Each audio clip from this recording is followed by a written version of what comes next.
trades, and I'm here to give y'all a trade breakdown of how I caught the high. Well, not necessarily high. I caught about 200 ticks on the Nasdaq.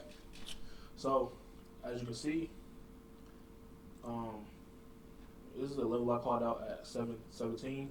This is like before my session, but this is one of the levels I caught out. And as you can see, this is the reaction off Asian session. Literally bottom tick Asian session.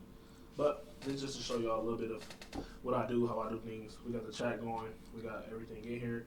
We got the people in here. We got student games. People coming in here, making a little money here and there. We all grinding doing our own thing. If you want to join, we do have a Q&A tomorrow. And I will see y'all tomorrow at 6. If you want to join, link in bio. Free Q&A for everybody. And come ask y'all questions. So, look, today, we're going to get into, our trade breakdown, right? So I'm going to show y'all how y'all could have caught the low of the day or even a nice move from the top. I caught the move from the top because I wasn't up for 8 for London session. And as you can see, London session was kind of horrendous. So we're going to get into it. So as we can see, this is currently the London session. So we're going to let London session play out. So at this point right here, right, I would have seen that we had a market structure shift on the 5 minute, right? So after we broke the most recent low of this uptrending move, that's our shift. So I'll put my standard deviation on that range right there. Right. I'm waiting for price to come down into this area because this is a reversal or a retracement standard deviation. Of course, it get a little more deeper than that, but that's for y'all to come in the chat and learn. But we have retracement, reversal, standard deviation. So this is usually where you want to see your reversal, your retracement at. So go down to 1 minute time frame.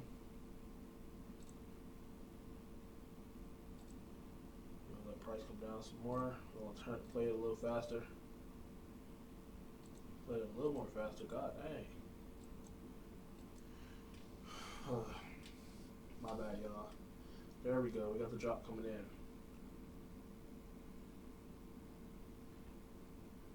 But y'all see that I got the the deviations in a certain area.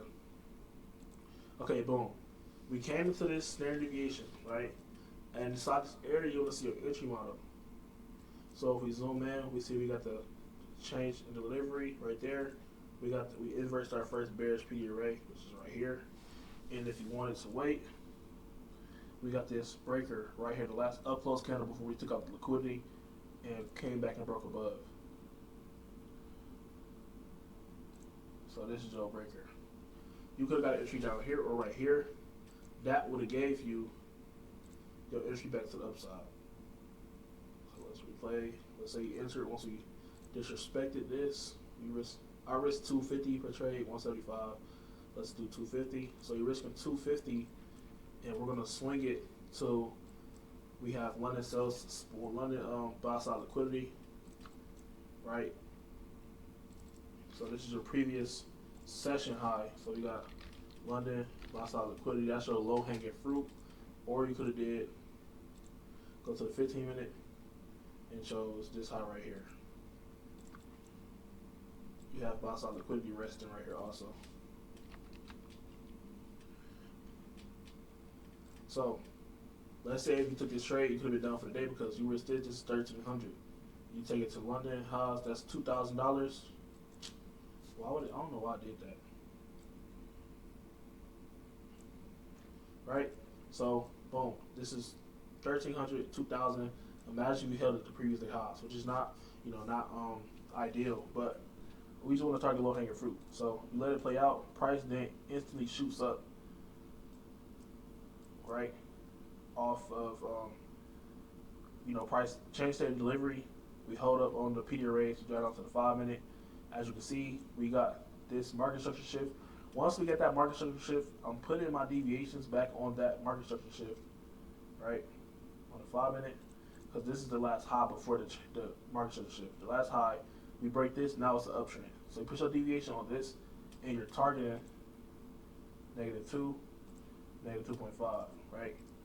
That's $3,000 in buys. Me personally, I was already I seen this trade, right? I seen this trade. We came back into my deviation area.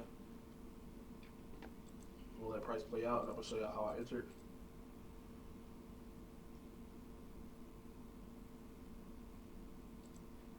So,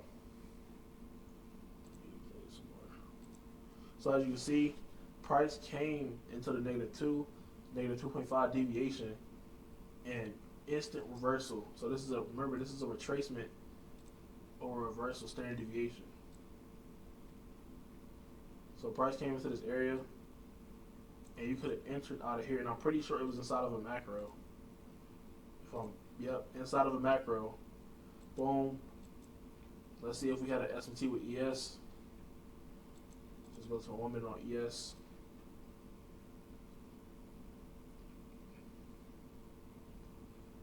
So let's replay mode.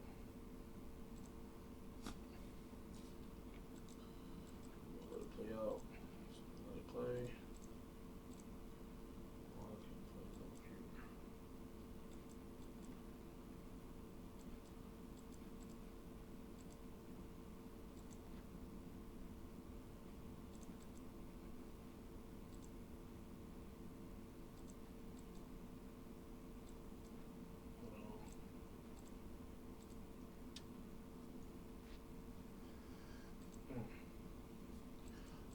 So we hit the -2 standard deviation. We go to the 15-minute time frame. We have a PSP, which is another cracking correlation.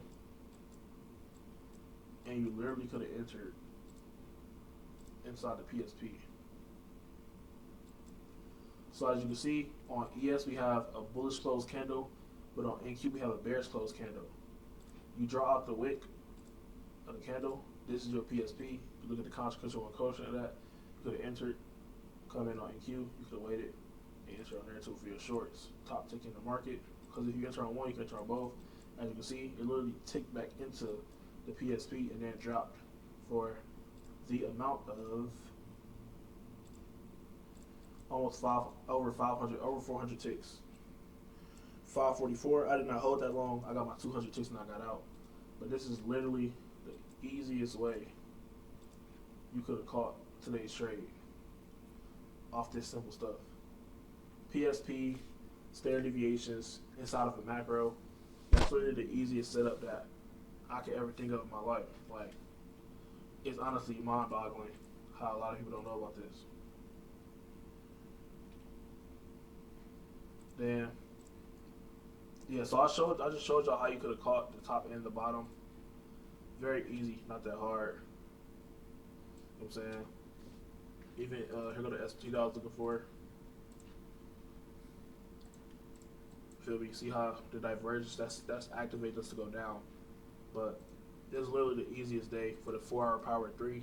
Get your deviations on that 5-minute shift to the upside inside of New York, and then you enter inside that -2, -2.5 area entry, and you could have held right back into the New York range, and you would have been fine. Who's not fine with over 200 ticks in one trade? There's a lot of people who can't even catch 100 ticks in one trade. So just off this little tiny information, I just taught you how to catch the bottom and the top of the daily range. And as you can see, just based off the daily candle, you got open, low, high, and close off. Just like any regular daily candle. Open, low, high, close for a bullish day. And then after that, you have open, high, low, close for a bearish day. But once again, I am Mario Trades. I'm glad y'all watched this video. The trade breakdown, easiest way to catch the high and the low today, just off projections, time, and price, and your entry model. But I hope y'all enjoyed the video. I will see y'all in the chat. Remember, if you join the chat or you join the paid side, use code WHOPPING50 for 80% off your first month. So it's like $20. You spend that on food. So I hope y'all enjoyed the video, and I will see y'all inside. Peace.